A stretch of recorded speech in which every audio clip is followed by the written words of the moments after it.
All right, and hey to anybody on YouTube. Got a hair thing happening. Good that that happened in time to be broadcasting and recording.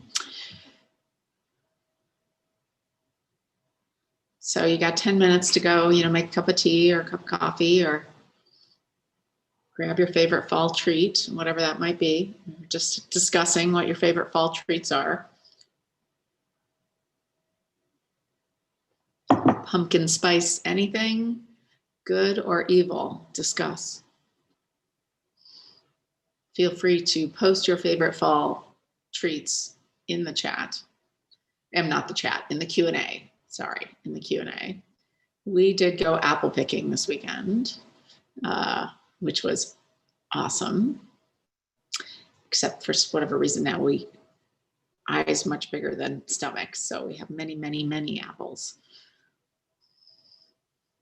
But I was explaining how cider donuts were not something I knew about until I moved to New York 8 years ago, and or nine years ago, I guess, and almost 10 years ago. That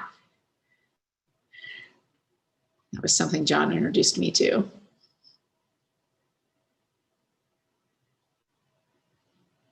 And now I'm addicted to them. So we go apple picking like we're going to do something healthy, go get fruit. And then the first thing we do is buy a giant bag of cider donuts.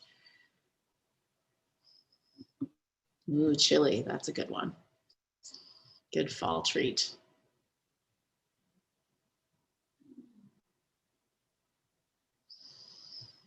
What else? What's your fall treat? Your fall treat of choice? Cider donuts. All right. Someone in the cider donut club with me.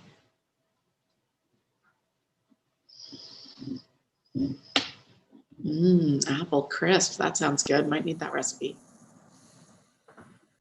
One of our trustees' wives baked apple pie for us here in the office today and brought it by, and we got it. And it is delicious because I need even more apples than the dozens of apples I have at home.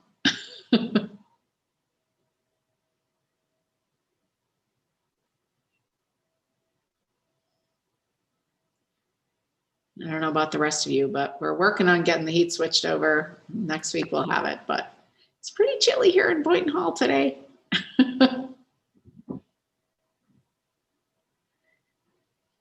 Hey, Lori.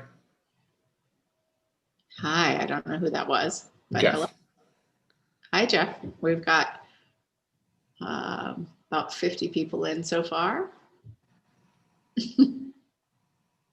And we're discussing our favorite fall treats while we wait for the whole community to come together here. What is a stuffed pumpkin? What's it stuffed with, Key?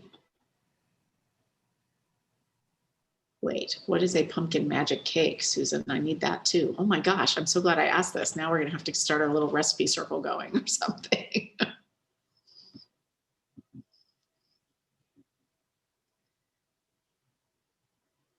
Is the magic in the pumpkin magic cake the same thing that the stuffed pumpkin is stuffed with? Is the $64,000 question.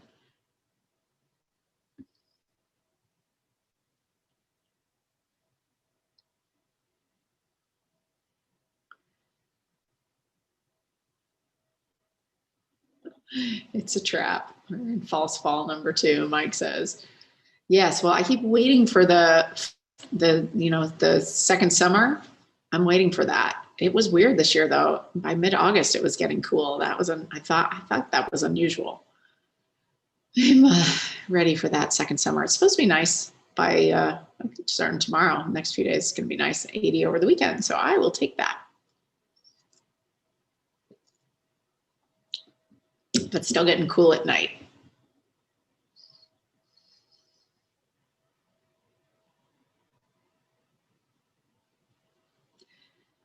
Anybody have a favorite orchard or farm stand they're going to in the fall? We went to Berlin Orchards. Wait, was it Berlin Orchards? Yes, I think so. Well, maybe there's another B one too. I get them mixed up.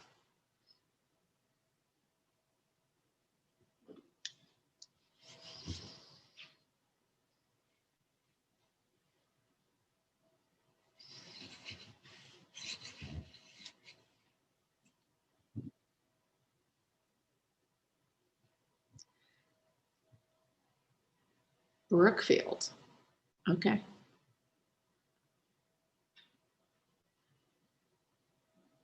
Oh, pumpkin stuffed with bread stuffing, sausage, and cranberries. That sounds like a fall meal. That sounds amazing.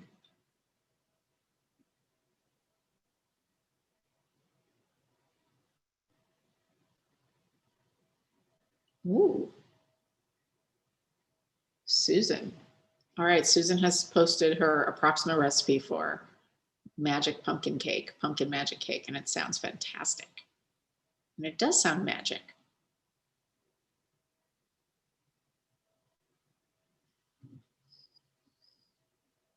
Wow.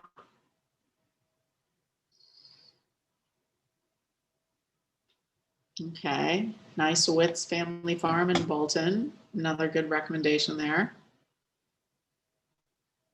My husband is very particular about his apples. And we like these apples called Macoun, M-A-C-O-U-N. I don't actually know the right way to pronounce it. They're delicious, but they don't have them everywhere.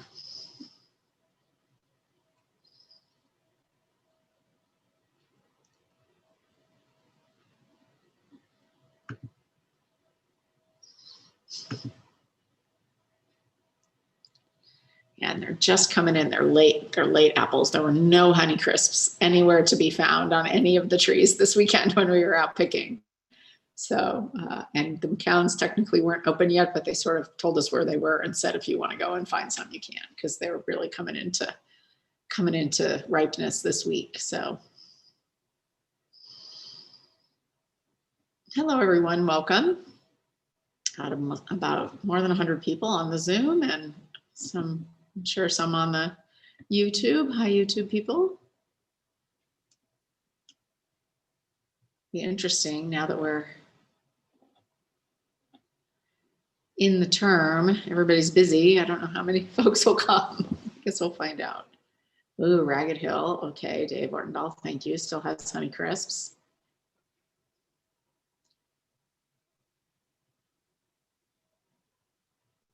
Yeah, I'm telling you, we looked for the Honey Crisps and they were all gone from the orchard we were at.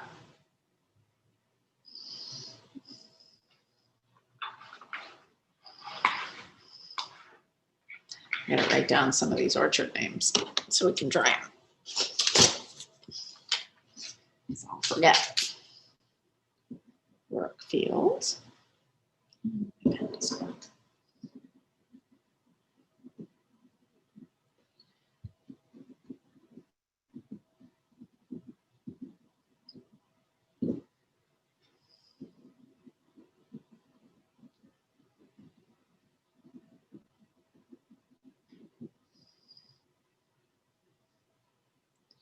Ooh, Pinova apples, Carrick. That's interesting.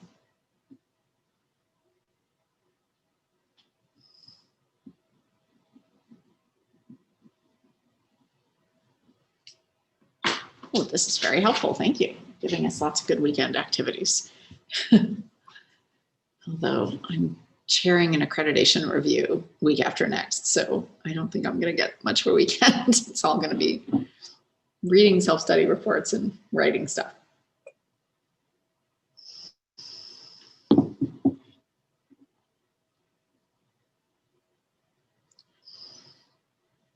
Yes, Tugas Family Farm. Yes, we have been there. That's a good one too.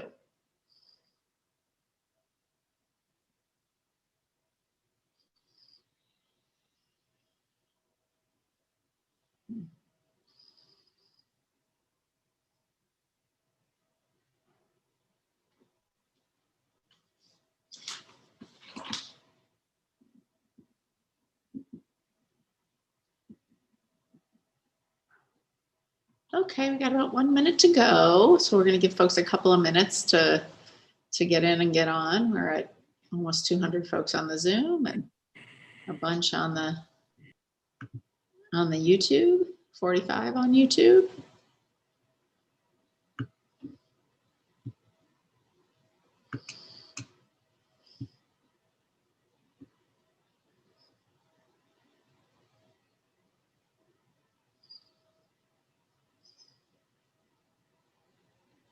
and then we will get started.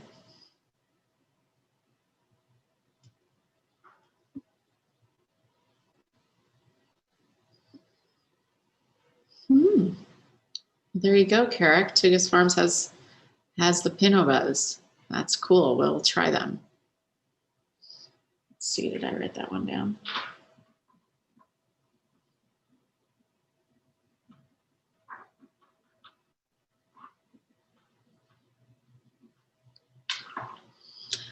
All right, it's 3 o'clock. And as usual, people are coming on in. That's great. We're going to give them another minute or two, and then we'll get started.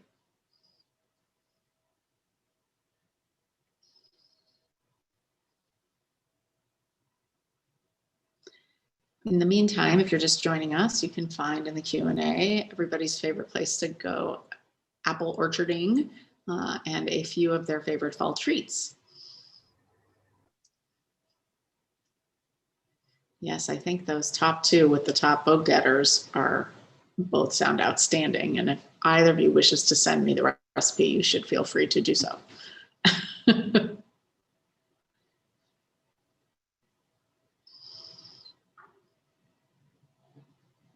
All right. Okay, let's just give it one more minute and then we'll get started. Thank you.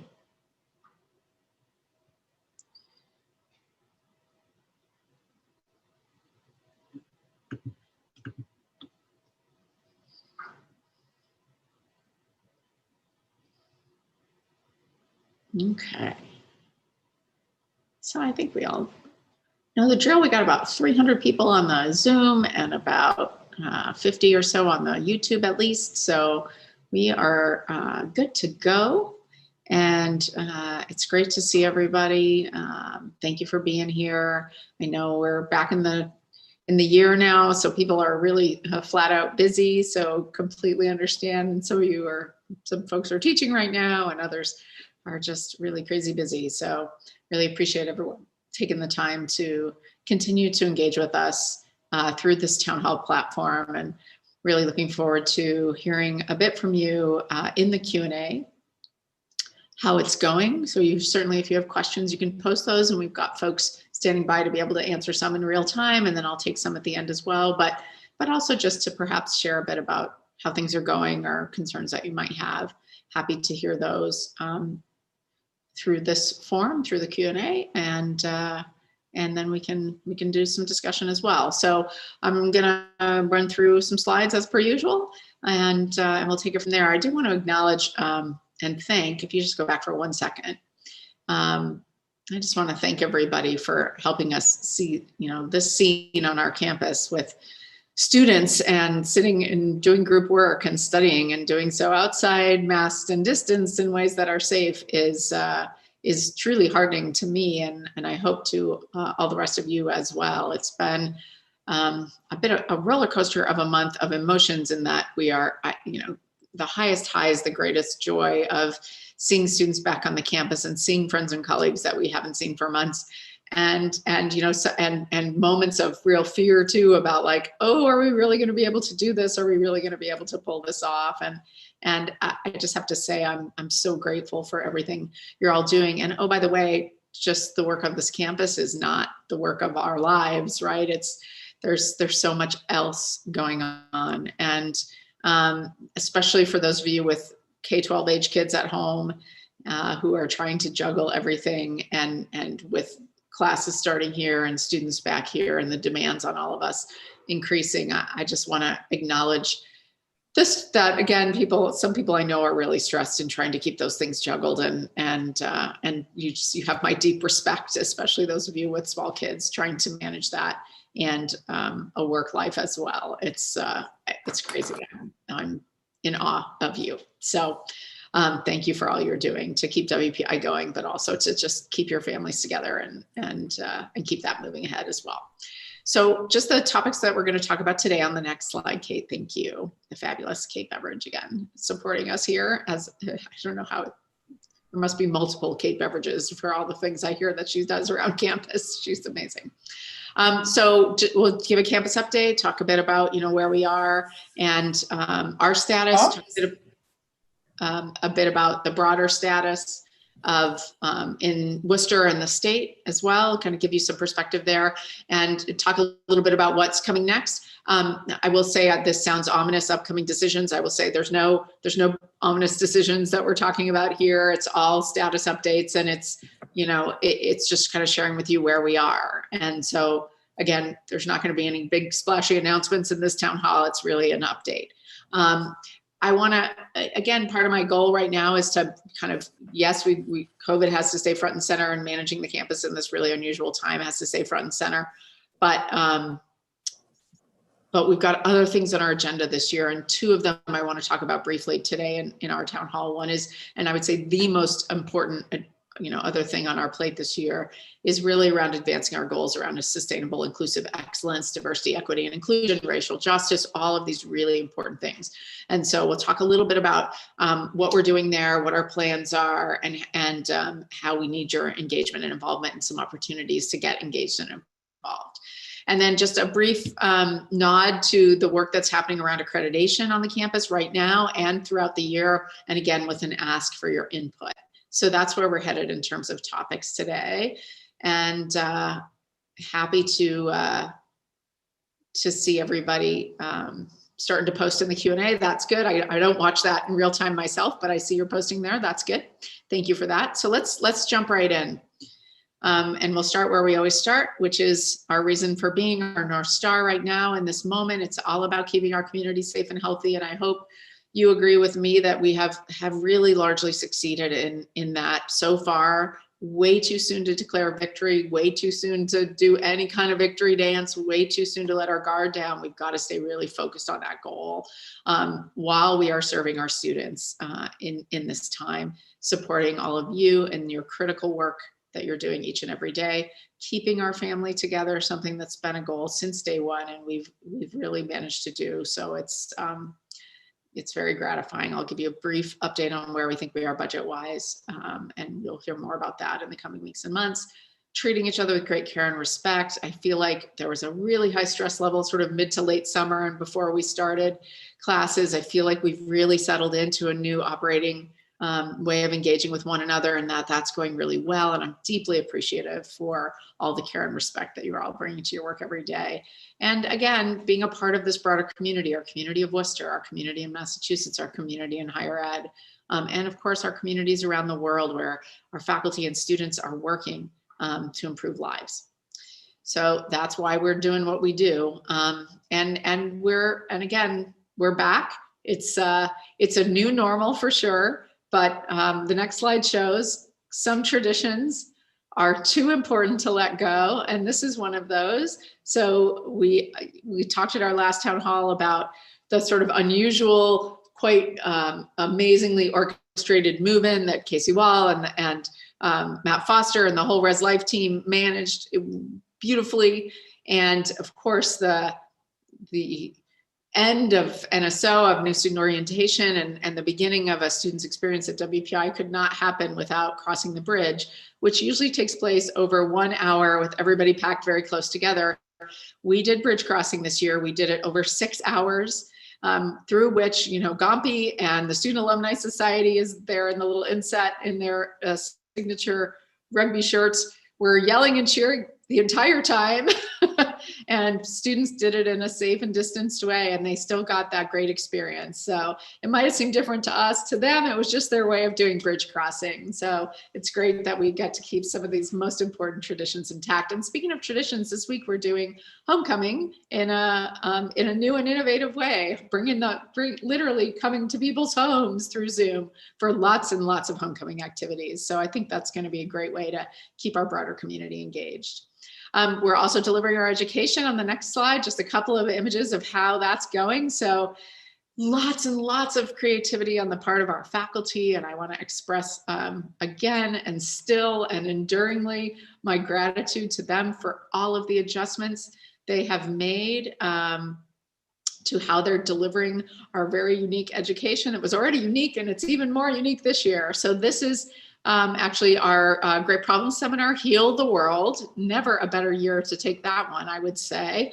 Professors Lisa Stoddard and Rita Rao are there in the bandshell in Institute Park, teaching their students outdoors and distanced and looking to be having a good time doing it. So again, tons of kudos to faculty who have come up with all sorts of creative ways, not only to engage their students in person, but to engage students, some who are in person, some are remote, to engage their students who are fully remote in classes that are fully remote. It's amazing to me, the variety of innovation that's taking place here. And I think one of our real opportunities is to try to make sure we kind of capture some of that and don't lose it. We want to understand what we're learning in this moment, spend a little bit of time reflecting. But here's one great example. Another one on the next slide. Inside our classrooms, instruction is happening as well. Never looked more different than it usually does, but this is Professor Gaudet in his, I think it's statics class. Doing his professorial thing there, teaching, and the students are engaged. Even on the left there, you notice kid with foot on skateboard. So some things never change in our community. So again, congrats and thank you to the faculty, and also to ATC and to the library and all the academic support staff who are helping to make our new way of teaching and learning possible. The Morgan Center, Chris Demetri and her team. I mean, it's really amazing how the communities come together to support teaching and learning in this moment. Next slide. So that's the student experience, a bit about student experience, a bit about the academic experience. Now let's talk about the health and safety. You've all, I hope, well, some of you are remote, so maybe not, but most all of you have been through our testing site and facility and had, I hope, a great experience there, as I have, I think going on 6 times now.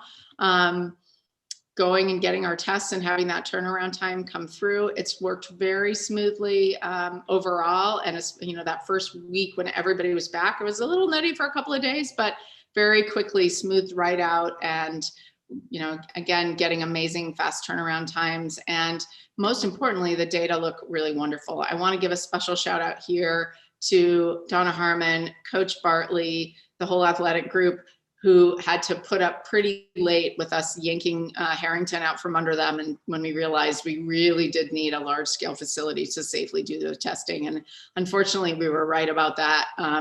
And they've just been extremely accommodating. And by the way, athletics is something else that's really in full swing at this point. Most of the fall teams, I think all of the fall teams, maybe most, are actively doing strength and conditioning and some practices. You see them up on the rooftop field. It's wonderful to see students and coaches engaging in physical activity, and the rec center is open for students. So back to testing for a second. The next slide. This is the snapshot of our dashboard as of yesterday, 4 o'clock. It's updated every weekday at about 4. And you can see that we've got some very good data and statistics here. So everything in gray is WPI information, and the things, the red type on the white background on the bottom are cases in Worcester and the Massachusetts positivity rate. You can see our month positivity rate, over the last month has been 0.03%. And that compares to a 0.8% positivity rate in the state of Massachusetts. So we're doing really well. I will say you're going to see a couple of additional positives pop up today when it flips at 4 o'clock. And so a couple of more members of our community tested positive in the last day, and it's under control. We're working it. It's everything's been managed and traced, and those folks are isolating, and we'll keep working that. That's why we're doing the testing, is to catch those things early, make sure that they don't spread, and make sure folks are well taken care of. So we are still in our TechFlex status, which is sort of one level below the fully open, no restriction status. It's the as open as we can be under COVID. And although we were watching closely what's happening in Worcester, and I'll talk about that in a minute, we are nowhere near tripping any of our internal benchmarks where we would need to be flipping to any kind of more remote status. We're actually doing extremely well. So that's us. Our status is solidly in that TechFlex moment. I wanted to share 2 things with you. These I realize have tiny type on them, and I really don't expect you to read them in detail. But in case you haven't heard this yet, So you know that the state puts out a COVID dashboard every single day, they update. Once a week, we're in that daily one, they talk about the number of new cases and the number of tests and all that stuff. And it's great, it's actually really useful. I'm a total geek, I look at it every single day. Once a week, they put out an additional dashboard that has data for all 351 cities and towns in Massachusetts, that has a breakdown of data, I think at, in retirement facilities and prisons and things like other kind of areas of interest. And starting last week, I worked with them to develop some slides about higher ed to include in the weekly update. So these next two slides I'm going to show you are straight out of that deck. So that's why they're not very readable, but I urge you to go find it. It is there on the Massachusetts COVID site. There's the daily dashboard, and down at the bottom of the page, you'll see the weekly dashboard. It's updated every Wednesday at 6 p.m. So you can go see next week's as of tomorrow at 6. But just so you get a sense of what we're looking at here, this is the number of positive tests coming out of all colleges and universities in Massachusetts since our testing programs began around mid-August. So you can see when these numbers are incredibly low. The last week there were 160 cases or so in higher ed. You do see that there's a little bit of movement there, a little bit of spikiness. I think that one spike on September 8th is what we've all been reading about at Boston College, who were not testing enough and had a little outbreak.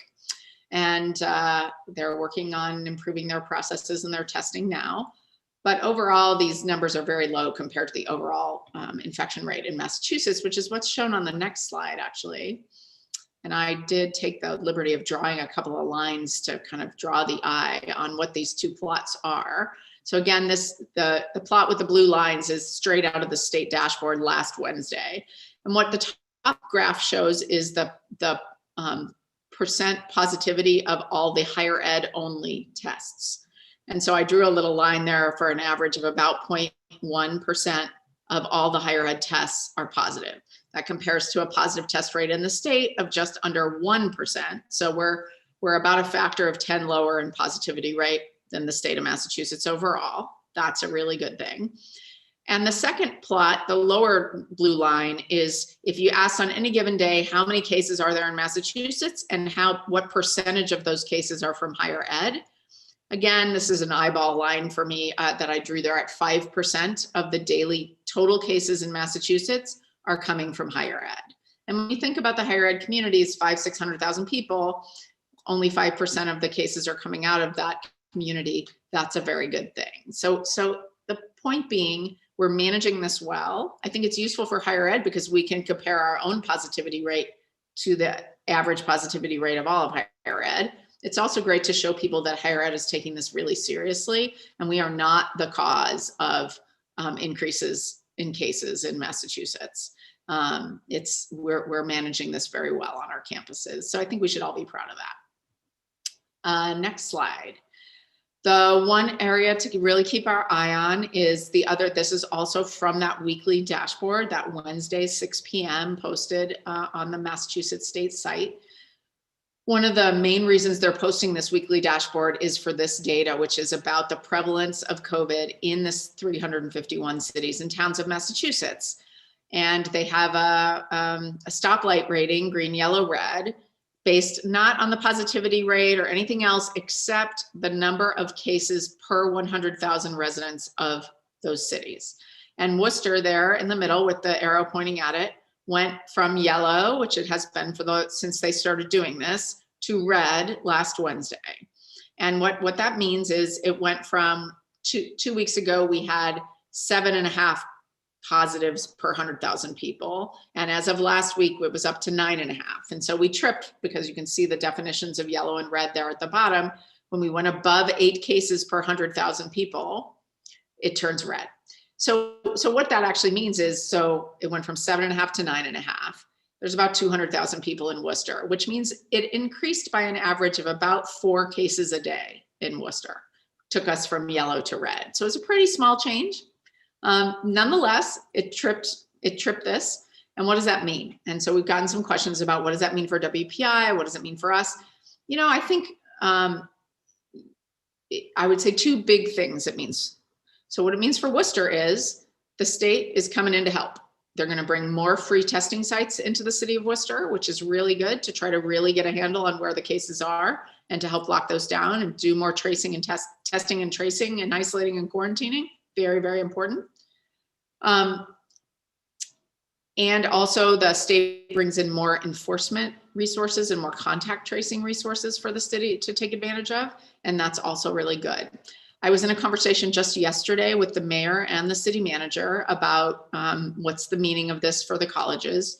And the city manager wanted us to know that he specifically in his press conference about this the day after it turned red, he went out of his way. The first thing he talked about in the Q&A was to make sure people understood this is not the colleges and universities driving this Worcester to be red. Our case numbers have been incredibly low at WPI, at Clark, at even Holy Cross, where they had that one little issue with the party. Their cases are very low overall. It's not the colleges. He says it's mostly about sort of multi-family gatherings or families who live in multiple different homes coming together, letting their guards down. And so I think what it points to for us is a slightly higher background level of COVID in the Worcester community.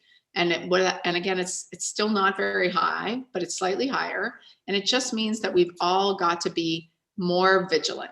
We've got to be more vigilant. That's the second thing I think this means. When we are off campus, we got to be extra careful. We are all here together on campus. We know there's very low prevalence of disease on campus, but yet just being out and about puts us at somewhat higher risk. And we've got to be extra careful in the other parts of our lives when we're not at work. And so I would just say to everyone, it's just a really important reminder to be extra vigilant when you're out and about. And even if you're, meeting friends and family who you haven't seen for a while and you think it's safe, it's still probably much smarter to be outdoors as much as possible, keep that mask on, and just do everything you can to stop the spread. So, we're doing okay in higher ed.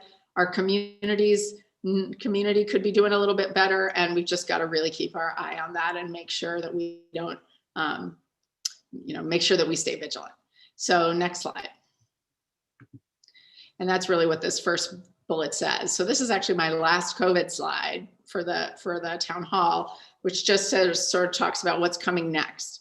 And the first thing I would say is we've got to stay focused. We have done an incredible job to get to this point. And, we've managed this smartly and well. We've been thoughtful with each other about it. We've got to be vigilant, both on campus and most importantly off campus, because it's that kind of coming and going that can bring in some risk. Keep up the high compliance. I want to say a word about compliance here. So compliance is not just about wearing your mask when you're out and about on campus and everywhere else, by the way, but it's also about scheduling your tests when on the frequency you're supposed to and showing up when your test is scheduled. We are just FYI, if you miss a test, we are going to track you down. You're going to get an email from your division's talent partner. Your supervisor is going to get that email. If you get that email and you just go, oh, duh, I'm an idiot, I forgot to go for my test, that's fine. Respond right away. Go right away, get that test. Respond within 24 hours, please. Make sure that if you're going on vacation for a week, that you've entered that in Workday, so we know that you're not going to be here and we don't, yell at you about not being in compliance. Or if you forgot to do that, respond to the email right away and say, oh, I'm on vacation and I forgot to put it in. Just let us know that. But again, really important for those of you on weekly test schedules, get that test every week. For those of you twice a week, I know it's a lot, but get those twice a week tests and just keep up the great work. And look in your email if you're, because after basically within 48 hours of you really being out of compliance, your ID is going to get turned off. You can't get into your building. We gotta make sure that folks are doing the testing. It's really an important part of our safety strategy. We're making a few adjustments and tweaks, I would call them, in campus operations. Probably the most visible one is that we've temporarily closed the library cafe and the quorum. We staffed up everything to the nines for food service because we knew everything was distanced and we were afraid that students wouldn't have any place to eat. And what we're actually seeing is that campus is you've taken our advice, you're bringing your lunches, or very few people are on campus at certain times. And so we needed to scale that back just because there was not enough business. So we're making some adjustments like that in the food service. Yesterday, we announced an adjustment in safety protocols where masks with vents and also the bandana type masks or face coverings, which unfortunately have been shown not to be nearly effective enough, are banned from campus. We need everyone to wear, a good cloth mask like this, or let's see, what else do I have in here? Or a little surgical mask like that. Like this one's nice. Hey, this one has goats on it. You could wear a goat mask. See, like that. Anyway, plenty of good and easy to come by now, and lots and lots of stores you can buy. So sorry if that upsets your mask wearing jam, but that's where we are with that. A lot of focus on the student experience and student mental health right now. Again, lots of joy from everybody coming back. Now that we're settled in, it's like, okay, maybe this isn't quite as fun as we thought. And we just want to make sure that students, especially first-year students, are really making those connections to the campus, to colleagues, and to one another. For those of you doing inside group advising, thank you so much for that. That's a huge deal. It makes a huge difference, and really trying to keep our students connected to our campus community. We have not seen a big uptick in students seeking, mental health support at the counseling center, for example. So, I think we're okay, but we've got a very keen eye on it. Definitely want to learn from that A-term academic experience. So stay tuned for that. You may be hearing more about us, try to gather some input there. Did want to let folks know, if your office is not yet reopened in Pathway 4, if you're in what we call Pathway 4, we were thinking of trying to bring folks back at the end of A-term. We've now decided to put that off until the end of B-term, basically the beginning of 2021. People are being really effective working remotely. It's working fine. And right now, we think it's just smarter to keep the campus relatively de-densified. So made that call. Finances. So obviously very early in the pandemic, we were very worried about finances, and we've taken some steps to really make sure that we're, ensuring that we've got plenty of cash to operate the institution. So look, we did some tough things like, no merit increases and freezing some hiring and things like that. And trying to make sure that we're only spending on essential items. And now the fall semester tuition is coming in, and the fall term enrollment numbers, the number of students at WPI, looks somewhat better than what we had planned for the year, or somewhat higher than what we had planned for the year. Final numbers won't be in until October 1, so stay tuned. That's still a bit of a moving target. But we'll be able to talk about it next time. The cost of managing COVID is also a little higher than we planned, so a little worse than we planned. And so, we're balancing some puts and takes there. I think we're looking okay, but we're still, uncertain if things were to get significantly worse, right? We're doing fine right now, but if things were to get worse, we've got to take a fairly conservative posture, at least for now. So stay tuned on this. As confidence improves, as we get a little further into the year, we'll be back to you with more guidance about where we're headed from a budget perspective. But just wanted you to know we're fine, we're doing okay, but we're not flush, and we've got to just make sure to continue to keep a focus on essential spending only. So thank you for that. I know that's not the most fun thing. Sorry, Jeff, I know to him it's a fun thing. So other things that are in work in terms of work of CERT, Thanksgiving break, what are we doing there in terms of guidance for students? They're working on that this week. Stay tuned, you're gonna hear about it shortly. Spring calendar, we may wanna make some tweaks there, just like we did to the fall. So again, we'll be thinking about that as well. And other things like, are we doing project center travel and C&D terms? All those things are on CERT's agenda. So CERT is still going, still working on operational implementation issues and planning beyond the start of classes. So again, thanks to the entire CERT team for all that they've done and all that they are continuing to do for us. And then lastly, just wanted you to know that we did announce that our class of 2020, who we did not get to celebrate their commencement, we have now put a date on the calendar to hopefully get to do their commencement, which is Saturday, May 8th, the Saturday before the class of 2021's commencement, right? So it'll be a busy week of commencements. We're planning to do a single combined ceremony for grads and undergrads, figuring that not everybody will be able to come. And that's sort of our initial plan. However, we'll have to see where we are in May in terms of gatherings. We may have to come up with some much more creative way than a traditional all-in ceremony to do it.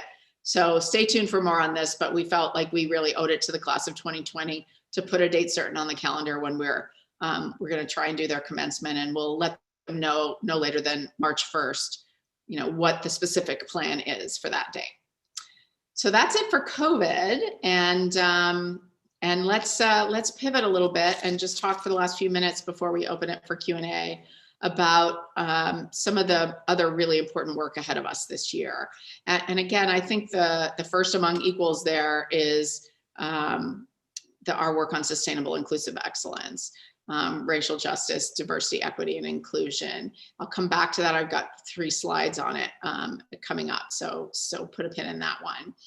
Our next strategic plan is also looped into that work, and aligning our financial plan for the future is part of that coming up this year. Our research is just going gangbusters. Labs are open. Virtually I think all the labs who want to be are back at this point, more than 100 of them. And last year we had a record year of funding, and this year so far, $17.5 million. That number literally changed as of this morning. It went up by another $1 million. Bogdan and team and all the faculty PIs and all the grad students who are involved in this work, congrats. It's amazing to see how far and how fast we're moving there.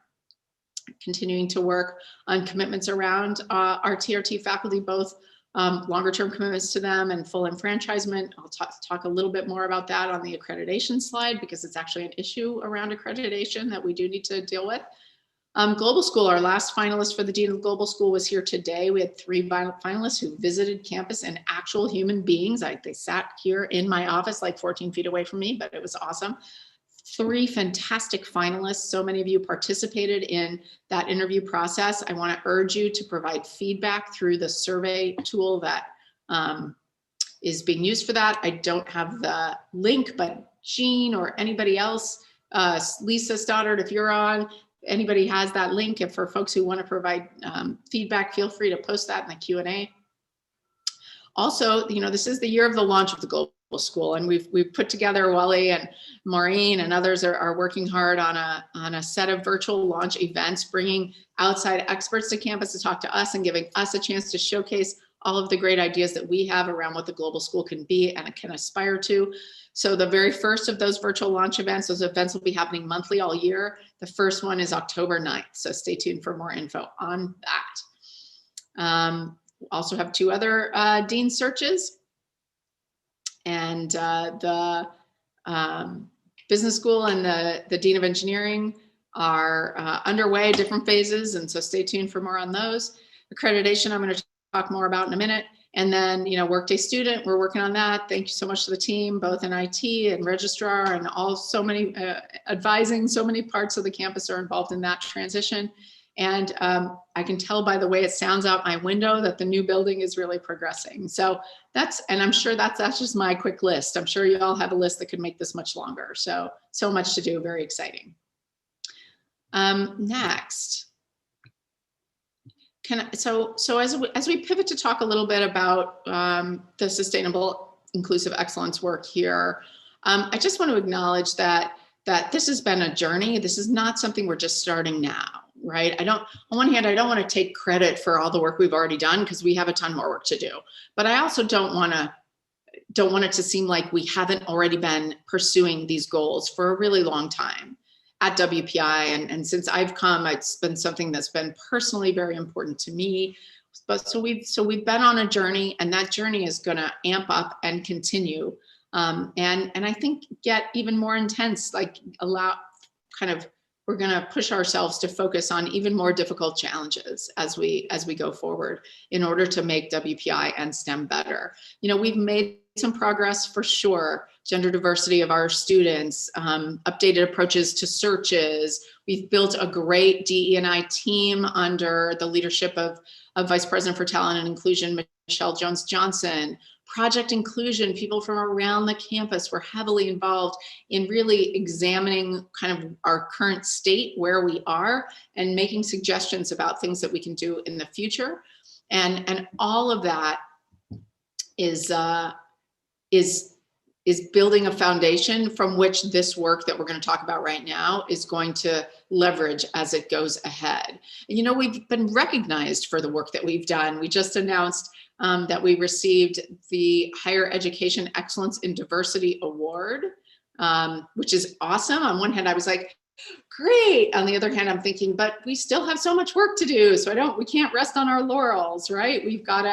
Let's celebrate that we made advances, and let's acknowledge that we still have a ton of work to do. And certainly the murder of George Floyd and Breonna Taylor and too many others, and all of the inequities in our health and education systems that have been revealed by the current COVID pandemic, they're all calls to increase our focus on this work, on this important set of issues that are fundamentally about justice and full participation in our systems, both the system of STEM, I would say, and the system that is WPI.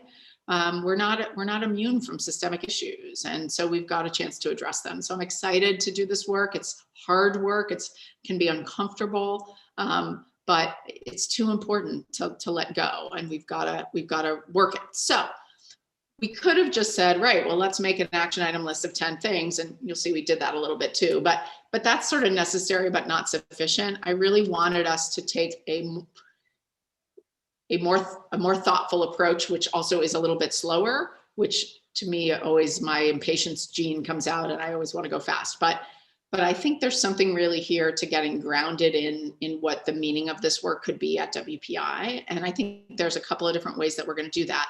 So we've got this sort of 3-part plan, and the first 2 parts to me are really those grounding parts. Although part of the third part is too. So first is about our mission and values. You know that as part of the update to the strategic plan, we're talking about updating our mission statement, which hasn't been updated since 1987. And also updating, well, maybe for the first time, maybe articulating our values as an institution. So there are teams working that as part of the strategic planning process. We're going to pull that work out and get it really up and going again here in the next couple of months, including sharing some draft statements and around these 2 issues with the campus and getting some feedback, and then trying to take those to final. So that's the first piece of it, really stating kind of for the record, here's who we are, who we aspire to be, and what we stand for. That's really what those are about.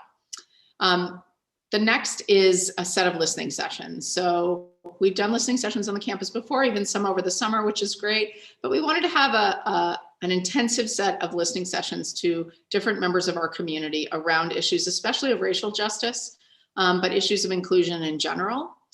And because I don't want to jump straight to the solution to the challenges without really doing some deep listening to the lived experience of the people on our campus who have faced those challenges.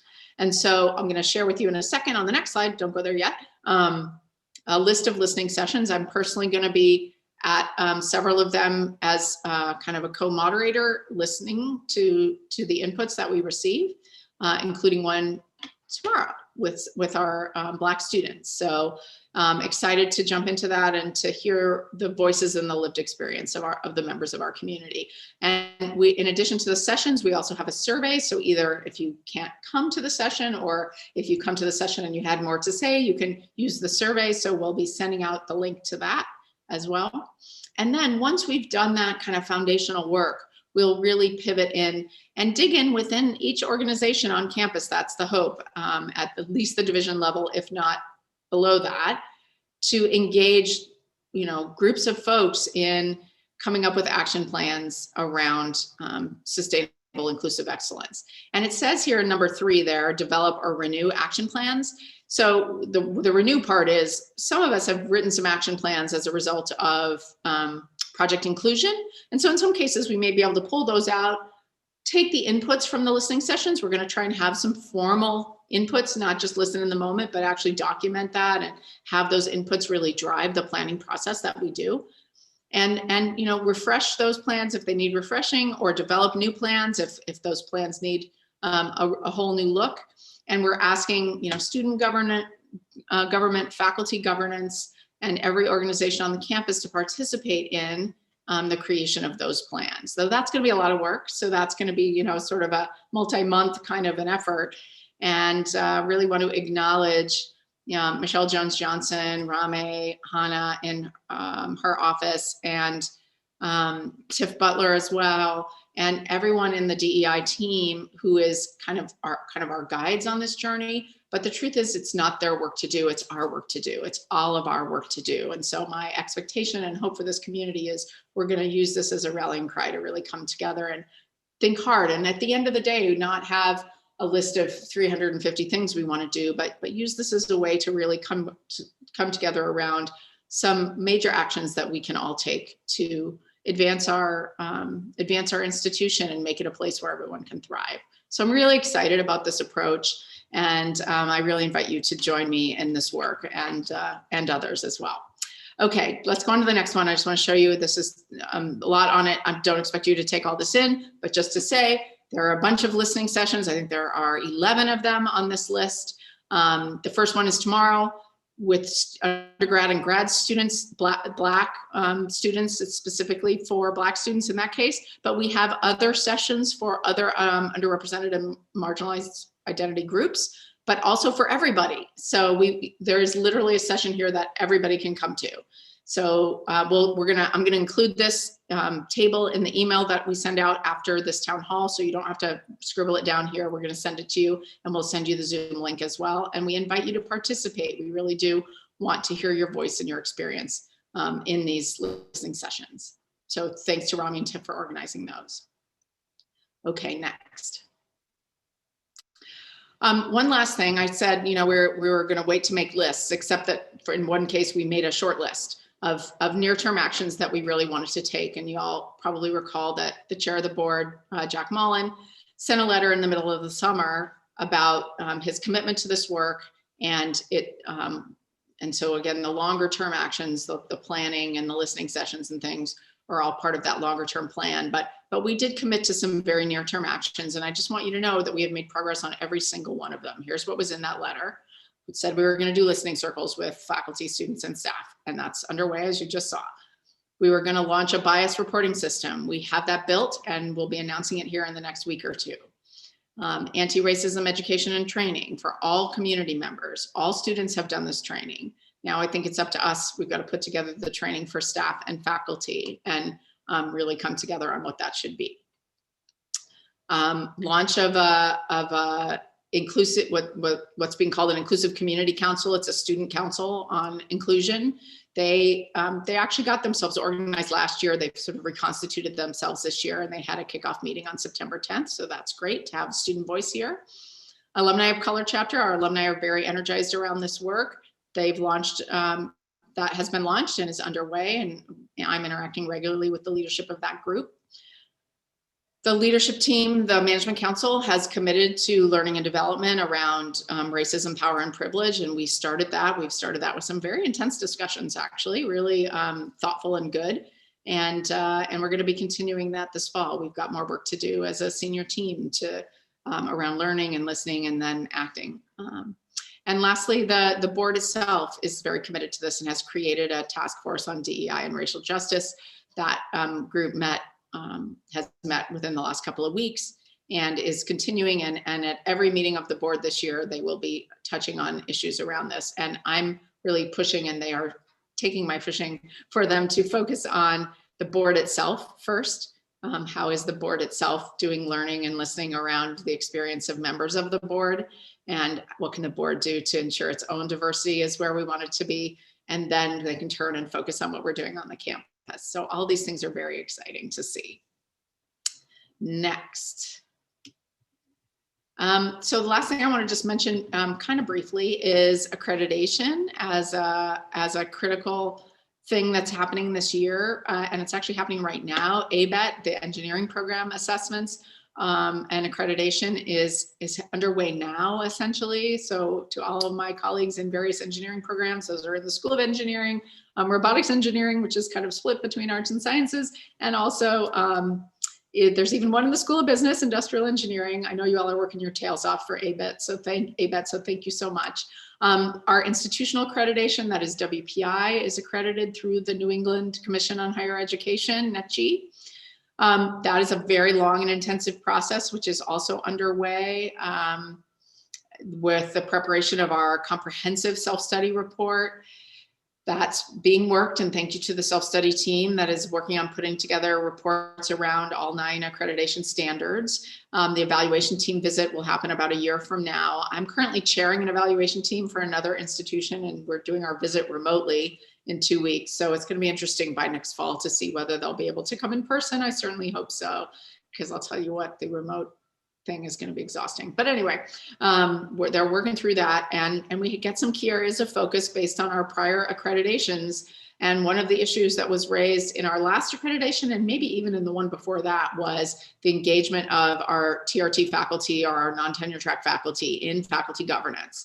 And we're going to have to show some progress there. And so I really hope that in all of our work on changing our approach with TRT faculty, that this has to be front and center as part of that as well. It's now an accreditation issue for the institution. Progress on recruiting a diverse set of faculty, staff, and students. That's great. That's right in the wheelhouse of things we are working on. That's wonderful. And 10 years ago, I think when the accreditation last happened, growth was a big concern of everyone. And so we'll be talking a bit about how we've managed with the faculty, staff, and faculty and staff workloads with the size of institution that we've had. And one of the things that the team, are Emily and Raj, who are the trio who are carrying this forward right now, along with the whole writing team that's supporting them, are going to send out something about a survey, thinking about what's changed in the past 10 years and how we might change in the next 10 years. Again, they're looking for stories here and ideas of ways to make WPI really real to this visiting team, and to show examples of great work that we've done and things that are possible here in the future. And by the way, that's really well aligned with updating our strategic plan as well. So I urge you to look for and take part in the survey around accreditation that's going to be coming out shortly. Lots of surveys today. So again, thanks to everybody working that. And then lastly, next one, just to acknowledge that if you're anything like me, you were brought to tears on Friday evening with the loss of someone who's a personal hero of mine, and who I was lucky enough to get to meet thanks to our general counsel, David Bunis, who actually arranged for, you can see the picture along the top there. These are attorney alumni of WPI. So alums of WPI who go on to law school. And we've got many great attorney alums who work in intellectual property and tech transfer and all kinds of cool stuff, and other kinds of law too. We got to go to the Supreme Court in June of 2018, and our attorney alumni were admitted to the Supreme Court bar. We got to go to a session of the court where actually decisions were read, which was fascinating. And they all got to stand up and take the oath and join the Supreme Court bar. And then afterwards, the notorious RBG came to see us. And you can see her there in the center of the picture with all the colleagues, and just how little she really is. But we gave her a mug. Actually, it's the same one I have right here with my coffee. It says STEMinist. She loved it. And it was such an honor to get to meet her. You know, sometimes this work feels difficult and overwhelming, whether it's the work of COVID or the work of racial justice. And I just have to think, you know, quiet, determined leadership can change the world. And that's what we all have the opportunity to do here together. And you know, if we can, and for those of us women, I think owe a lot. I certainly know I wouldn't be sitting in this chair today if it wasn't for the path-breaking work that she did. So appreciative. Wanted to end with a little tribute to RBG, and with hope, because she would be hopeful, that we will get past all this crazy time and continue to advance in our journey. So I'll close by saying thanks on the last slide to all of you. You're keeping us together. Keep it up. and looking forward to questions. So thanks. I see a lot of really cool stuff here. Kyle, are you gonna? Yes, thank you, Laurie. Yeah. I think we'll start with a couple of questions about testing. Yeah. Is there any indication of how long we will continue the weekly or biweekly testing? As of right now, we are planning to continue it. I think so. The reason we're testing the way we are is that there was a group of college presidents, most of whom had a medical background, and public health experts who got together and were this thing called the Massachusetts Testing Group. I sort of sat on it because of my role in the higher ed working group, and Dave Bunis was with me on that too, even though neither of us has any background to justify our being there probably, but we were there to kind of help be the bridge between that and all the higher ed planning. That group is reconstituting and coming back together in a week or two to take up the issue of any adjustments to be made and recommendations. They were the ones who recommended the sort of twice a week for certain student populations and things like that. We really based our testing protocol on the report of that group. The other thing that's happening, so one, should we adjust that at all? You know, the answer might be maybe. We're not seeing the external shocks to the system at the same level that we might have feared. And so it might be that that it might be possible to make adjustments. We have no near-term plans for major adjustments there. We might make some minor adjustments. So stay tuned for more, but please get your test, stay on the protocol for now. And if we're ready to adjust, we'll definitely inform everybody, let everybody know. The other thing to think about is, are there new testing technologies coming online, and can we take advantage of those? And that's the other thing this group will really be looking at: spit tests and point of care tests that's like a pregnancy test where you get the result right then. Everybody's been talking for months about the fact that these are definitely coming. They're not here yet, and they're not available certainly widely. And so we've got to, I think for now, we've got to stay the course, and we're going to use science to drive any changes that we're going to make. Thank you. Someone noted that the appointment calendar is only available through October 15th. When will the calendar for B-term be available? I need help with that one. Emily, maybe? Yes, happy to weigh in on that. So we're expecting that the calendar will be made available in the first couple of weeks of October for the rest of B-term. Okay, so stay tuned, and we'll try and at least do social media or send something out in WPI today so that everybody knows when that becomes available. Thanks for asking. Thank you. And related to that, will we be continuing with the Sunday through Thursday testing days? I think that's the plan for now, but obviously any tweaks we can work on. So we do have weekend employees who are like certain food service employees and such who are only here on the weekends. So we really do need to do some weekend testing. And then, the idea was to try to contain it to 5 days. So, but it seems to be working okay. If people have particular issues, they can send a note to We Are WPI so we know about them. We Are WPI at wpi.edu. Thank you. One of the faculty members has noted some lessons learned from teaching this term, including around classroom capacities. Is there any plan to revisit those capacities for the coming term? I hope that CERT is going to take some. So one of the things I think we're looking to try to do is kind of a quick pulse survey of faculty to get feedback, to get a lot of feedback like that. And so we can have some things to try and act on. I'm not sure we'll make adjustments for B term, but we may make adjustments for C term on. If someone on CERT has a different answer to that question or knows that we're taking that up and I'm just not aware, please feel free to jump in. But I think these are the kinds of things, like we need more than anecdata. We need some more specific inputs before we make changes, right? So that's one of the things we're trying to do, is gather those inputs. And with short terms, it can be tough because we want to wait till people have enough experience to give valuable input. But then by the time we gather it and assess it, the term's over. So at the very least, I think we should be able to make adjustments for C term if that's warranted. Thank you. Related to the global dean search, are videos or any materials for the global dean candidates going to be shared? I don't know about videos, like videos of their open sessions. Jean, can someone help me on that one?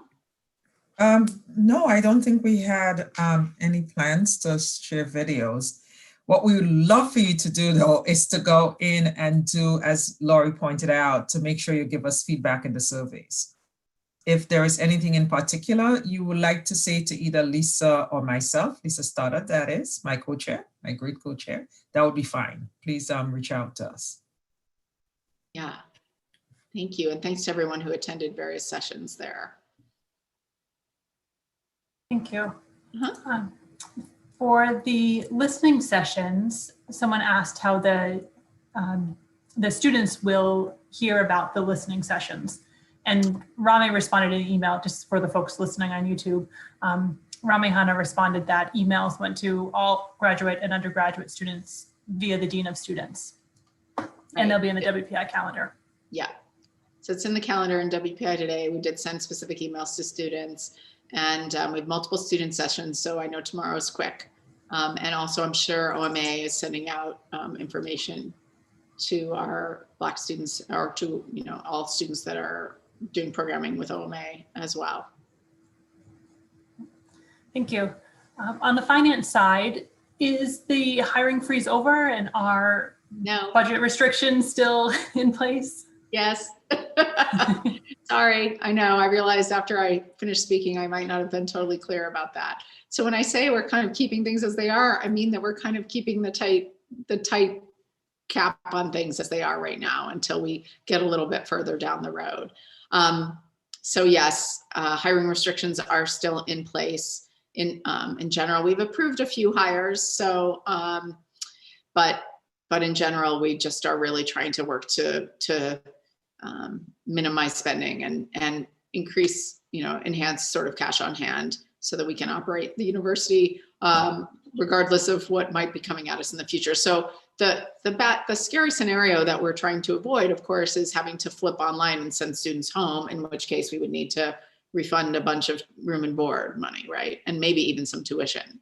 So that's the challenge. So we just need to get a little bit more runway underneath us before we'll be willing to back off on those things. So sorry about that, but try to manage tightly.